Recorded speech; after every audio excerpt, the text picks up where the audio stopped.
Vatsimpana etin'ny pasteur Ratsianarivo Lea. Afaka tompoko. Ray malala misaotra anao indrindra izahay amin'ity maraina ity fa natsoinao mba handre ny feo anao raha vao nihiratra sy nisokatra ny masonay. Dia manome voninahitra ny anaranao izay ilay tompon'ny tompo sy mpanjakan'ny mpanjaka ao amin'ny Kristy Jesosy ary ny fampiraisana avy amin'ny fanahy masina. Fa notanterahanao tokoa ny taminay ny teninao hoe izao manana hevitra hiverana anareo, hevitra tonga fiadanana fa tsy loza mba hanananareo fanantenana ny amin'ny farany.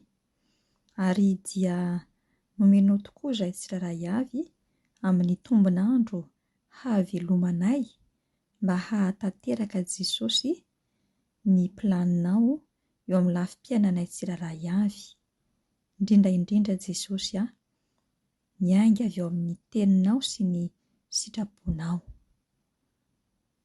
Mankasitraka anao izahay, mankatelina anao, manome voninahitra ny anaranao amin'ity andro anio ity, ary dia sokafy ny fo mampananay tsiraray avy, andraisanay ny teninao amin'ny alalan'izao vatsim-panahy izao, ka dia ahafahanay mamakivaky ny tontolo andro eo ambany fitsilovan'ny fanahinao masina.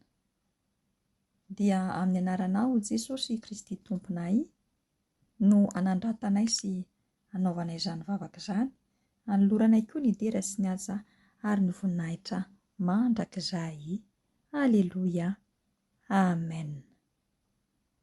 Miarabantsika rehetra amin'ny anaran'ilay teny tonga nofo teto amin'izao tontolo izao dia Jesosy Kristy tompo avy any Nazareta izany, ary dia manonona ny fahasoavana sy ny fiadanana, ny fifaliana avy amin'ilay Jesosy Kristy tompo ary ny fampiraisana avy amin'ny fanahy masina ho antsika tsiraray izay manaraka izao vatsim-panahy izao. Ny tenin'Andriamanitra izay hanorenantsika ny vatsim-panahy dia eo amin'ny epistily ho an'ny Korinthiana voalohany, toko 9, andininy 7-20 ka hatramin'ny 17. Korinthiana voalohany, toko 9, andininy 7-20 ka hatramin'ny 17. Vakiana amin'ny anaran'i Jesosy ny teny. Fa na dia afaka amin'ny olona rehetra aho, dia mbola nataoko ho mpanompo ny olona rehetra ihany ny tenako mba hahazahoako maromaro kokoa. Tamin'ny jiosy dia tonga toy ny jiosy aho, mba hahazoako ny jiosy.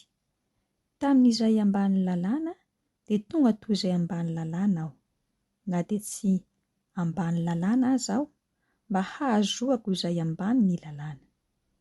Tamin'izay tsy manana lalàna dia toy izay tsy manana lalàna aho, kanefa tsy mba olona tsy manana lalàna amin'Andriamanitra aho, fa ambanin'ny lalànan'i Kristy, mba hahazoako izay tsy manana lalàna. Tamin'ny malemy dia tonga malemy aho, mba hahazoako ny malemy. Efa tonga zavatra rehetra aho amin'ny olona rehetra, mba hamonjeko ny sasany na iza na iza. Ary izany rehetra izany dia ataoko noho ny filazantsara mba ho tonga mpiоmbona amin'ny ao. Amen. Izany andalatsoratra masina vitsivitsy izay novonakintsika teo izany no azahoantsika mandray ny lohateny hoe ny feritreretana ny fanjakan'Andriamanitra. Ny feritreretana ny fanjakan'Andriamanitra. Hamafisiny eo amin'ny andininy 17 izany lohateny izany, izay manao hoe ary izany rehetra izany dia ataoko noho ny filazantsara mba ho tonga mpiоmbona amin'ny ao. Paoly apôstôly ry havana izay nanoratra izao epistily voalohany amin'ny Korintiana izao no manambara sy milaza, mizara ary mampatsiahy ny kristianina na ny tsy mino ihany koa ny tokony ho toe-panahy sy toe-po ary ny toe-tsain'ny olona iray izay voalaza sy milaza fampanaradia any Kristy Jesosy. Natolotry Paoly ny tenany ary nasehony ho ohatra ho fanehoana amin'ny hafa ny foto-kevitra momba ny fahafoizan-tena sy ny fieritreretana izany fanjakan'Andriamanitra izany. Ny fisafidianana hianaraka ny tenin'Andriamanitra tokoa dia fomba fiaina sy fomba fisainana iray. Rehefa misafidy ny olona iray sady nandray ny fanapahan-kevitra fa Jesosy Kristy Tompo no tompony sy mandidy ny fiainany dia manomboka eo ny fiainam-baovaony. Ary tokony hitosy ho tohizany izany safidiny izany, mandra-pahafatiny na mandra-pisehon'i Jesosy Kristy Tompo eny amin'ny rahona lanitra.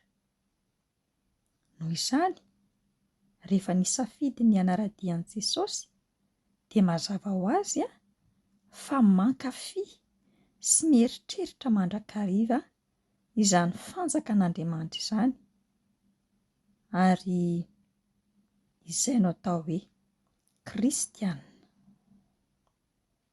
Matetika nefa ny zava-misy sy mitranga, ny zava-miseho dia samihafa.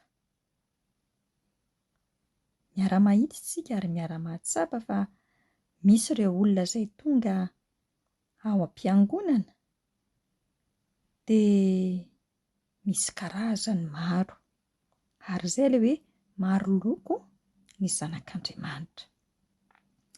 Ny sasany dia mieritreritra sy mikatsaka tokoa izany fanjakan'Andriamanitra izany amin'ny lafiny rehetra.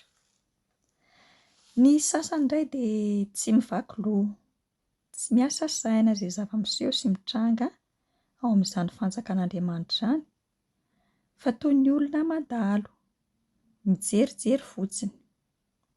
Dia ataony tahaka ny fidirana any amin'ireny mpivarotra isan-karazany ireny ny fiangonana. Petraka izy ireo manaraka ny fandaharam-panompoam-pivavahana, avy eo dia lasa mody. Misy indray ny miverina indraindray satria mahazo izay zavatra ilainy dia tsy hitany intsony raha tsy tonga ao aminy indray ny fitadiavana izay zavatra tadiaviny, ka fantany fa any amin'ny fanjakan'Andriamanitra ihany no azahoany izany. Izany no atao hoe fotom-pisainan'ny jentilisa, tsy mahafantatra afa-tsy ny tombon-tsoan'ny nofony ihany, izay mitarika azy ho any amin'ny fahafatesana amin'ny lafiny rehetra raha tsy mibebaka izany olona izany ary miova famindra mba handray ny fahateram-baovao. I Paoly eto dia manamafy mazava tsara araka ny 2:20, manao hoe ary izany rehetra izany dia ataoko noho ny filazantsara mba ho tonga mpiombona aminy aho, izany hoe mpiombona amin'ny Kristy Jesosy. Ohatra velona ny fiainan'i Paoly eto ry havana, izay nieritreretany sy namoizany ny tenany, namoizany ny filany noho ny fieritreretany izany fanjakan'Andriamanitra izany, noho ny fieritreretany ny asan'Andriamanitra etỳ an-tany etỳ. Amin'ny maha-olombelona azy dia manana ny zony tokoa izy amin'ny lafiny rehetra, nefa noho ny fankafizany sy ny fieritreretany izany fanjakan'Andriamanitra izany mba handroso sy hamaro ny isan'ny fanahy ho voavonjy, dia nataony taimboraka avokoa ny zavatra rehetra. Nafony ny tenany, nafony ny fotoanany, nafony ny fananany sy ny zavatra maro samihafa noho ny fieritreretany ny fanjakan'Andriamanitra. Notentarahany avokoa ny asa izay nasain'i Jesosy Kristy Tompo no tohizany, ary izy no anisan'ny apôstôly navita be indrindra tamin'izany asa fitoriana ny filazantsara sy ny fikatsahana ary ny fieritreretana ny fanjakan'Andriamanitra izany. Mitodika amintsika tsiraray izay mihaino izao vatsim-panahy izao koa ny tenin'Andriamanitra manao hoe ny olona izay mieritreritra sy mankafy ny fanjakan'Andriamanitra dia manao vaindondra rà,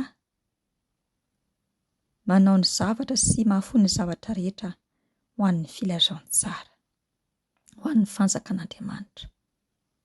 Olona tsy midona nananam-poana fa olona feno ny fanahy masina ka mikatsaka sy mitady ny fomba rehetra amin'ny lalina indrindra mba hahatonga ny fanjakan'Andriamanitra iorina, hitatra eto amin'ity zao tontolo izao izay mbola maizina sy restory. Mazotoa sy mahireza ary manovo hery, mazotoa sy mahireza handray tanjaka sy finoana, ho feno vavaka, hazoto amin'ny asa tsara rehetra mba hahatonga antsika tsiraray avy hieritreritra sy akafy izany fanjakan'Andriamanitra izany izay toerana sy saha nametrahany antsika. Mino ary mpihaino malala fa manam-pandriana ny mba hanana anjara amin'izany fieritreretana ny fanjakan'Andriamanitra izany ianao. Anio, manomboka anio. Andeha ary isika hiasakasaka eto amin'ity tany fiazakazahana ity ka hampiditra sy hahazo fanahy maro ao amin'izany fanjakan'Andriamanitra izany. Tsy hazakazaka hanao aventura na hamely rivotra fa mazava ny tanjona iraisana dia ny fieritreretana ny fanjakan'Andriamanitra, hahazo fanahy maro amin'izany fanjakana izany ka hampiasa ny fanomezam-pahasoavana sy ny talenta rehetra ho voninahitrilay mpaniraka antsika dia Andriamanitra iray sy Jesosy Kristy Tompo ary ny fanahy masina. Manomboka anio ary dia aoka isika tsiraray avy hieritreritra ny fanjakan'Andriamanitra. Vavaka isika tompoko. Misaotra anao indrindra izay ry tomponay sy mpanjakanay. Nampatsiahivinao sy nampahafantarinao anay fa ny antom-pisianay sy ny antom-pahavelomanay dia ny fieritreretanay izany fanjakanao izany Andriamanitra iray zanaka ety an-tany. Fanahy masina, midina ao anatin'ny tsiraray avy, ovainy fo vato ho tonga fo nofo, ary aoka ny tsiraray avy hanana fieritreretana tsara mba hahatonga ny fanjakanao hanjaka eto amin'ity zao tontolo izao ity. Dia ho fitaovana mahomby tokoa izay tsiraray avy ka hieritreritra manjakariva izany fanjakanao izany Andriamanitra iray zanaka ary fanahy masina. Hoy Jesosy Kristy Tompo amintsika tsiraray avy: mandehana mitoriany filazantsara amin'ny olombelona rehetra.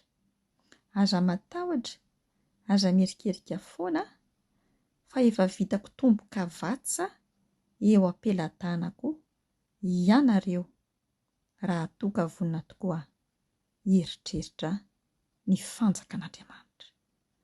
Ho anao kosa ry ray malala anay, ry Jesosy Kristy Tompo namita ny famonjena ho anay, ilay fanahy masina izay mitari-dalana anay mandrakariva, ny dera sy ny haja ary ny voninahitra mandrakizay.